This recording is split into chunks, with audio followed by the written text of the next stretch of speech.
ഗാസയിലെ സമാധാന കരാർ ഇസ്രയേൽ മന്ത്രിസഭയും അംഗീകരിച്ചു കഴിഞ്ഞു.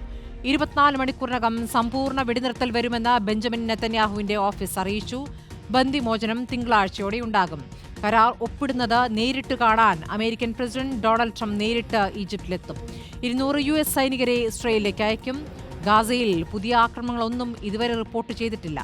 ശ്യാമ സദാനന്ദൻ ഇന്റർനാഷണൽ ഡെസ്കിൽ നിന്നും. ശ്യാമ, നമുക്ക് പ്രതീക്ഷ വെക്കാമോ? ഇപ്പോൾ കരാറിൽ ഒപ്പിട്ടിരിക്കുന്നു.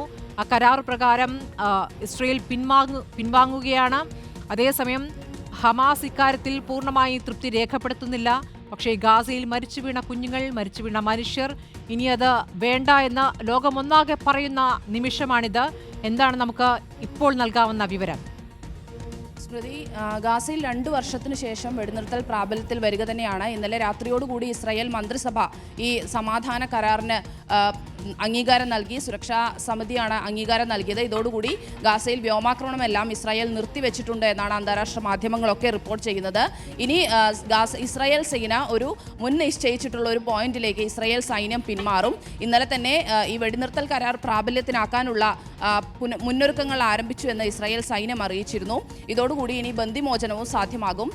ഇസ്രായേൽ മന്ത്രിസഭ വെടിനിർത്തൽ കരാർ അംഗീകരിച്ച് 72 മണിക്കൂറിനകം ബന്ദികളെ മോചിപ്പിക്കുമെന്നാണ് ഹമാസ് അറിയിച്ചത്.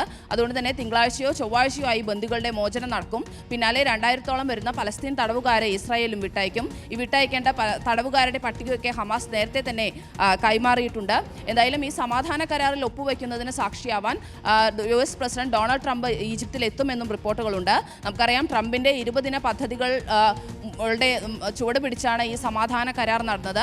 ആ ഒരു പദ്ധതിയാണ് ഇപ്പോൾ അംഗീകാരം അതിന്റെ ആദ്യഘട്ടമാണ് ഇപ്പോൾ അംഗീകരിച്ചിരിക്കുന്നത്. തുടർഘട്ടങ്ങളെല്ലാം ഇനി ചർച്ച നടക്കാനിരിക്കുകയാണ്. കാരണം ഹമാസിന്റെ നിരായുധീകരണവും ഇസ്രായേൽ സൈന്യത്തിന്റെ ഗാസയിൽ നിന്നുള്ള സമ്പൂർണ്ണ പിന്മാറ്റം അടക്കമുള്ള ഏറ്റവും പ്രധാനപ്പെട്ട കാര്യങ്ങളിൽ ഇനിയും ചർച്ച നടക്കും. എന്തായാലും ഇപ്പോൾ സമാധാന കരാർ നടപ്പിലാക്കുന്നത് നിരീക്ഷിക്കുന്നതിന് വേണ്ടി 200 US സൈനികരെ ഇസ്രായേലിലേക്ക് അയക്കുമെന്ന് വൈറ്റ് ഹൗസ് അറിയിച്ചിട്ടുണ്ട്. അതുപോലെ തന്നെ ഖത്തറിന്റെയും തുർക്കിയുടെയും ഈജിപ്തിന്റെയും UAEയുടെയും ഒക്കെ ഒരു സംഘവും ഈ ഒരു സമാധാന കരാർ നടപ്പാക്കുന്നത് നിരീക്ഷിക്കാൻ എത്തുമെന്ന് അറിയിക്കുന്നുണ്ട്. ഒരു ടാസ്ക് ഫോഴ്സ് പോലെയാണ് അവർ പ്രവർത്തിക്കുക. അത്തരത്തിൽ അത് ഒരു ഹമാസിന്റെ ഒരു പ്രധാനപ്പെട്ട ആവശ്യം തന്നെയായിരുന്നു. ഇസ്രായേൽ ഈ വെടിനിർത്തൽ കരാർ നടപ്പാക്കുമെന്ന് നിരീക്ഷിക്കണമെന്നും അത് കർശനമായി പിന്തുടരണമെന്നും ഹമാസ് ഈ ചർച്ചകളിൽ ആവശ്യപ്പെട്ടിരുന്നതാണ്. ആ ഒരു ആവശ്യത്തിനുള്ള അംഗീകാരം ലഭിച്ചിട്ടുണ്ട് എന്ന് കൂടി വേണമെങ്കിൽ മനസ്സിലാക്കാം.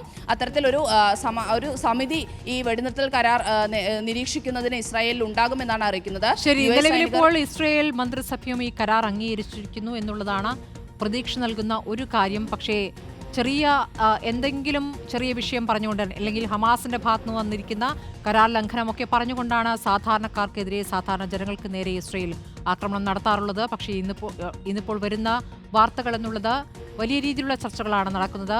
വലിയ കരാറിലേക്കാണ് പോകുന്നത്. ആ കരാർ ലംഘിക്കാൻ തൽക്കാലം ഇസ്രായേൽ തയ്യാറാകില്ല എന്ന് തന്നെയാണ് പ്രതീക്ഷിക്കേണ്ട. കരാറിനനുസരിച്ചുള്ള നടപടികളിലേക്ക് കടക്കുകയാണ്.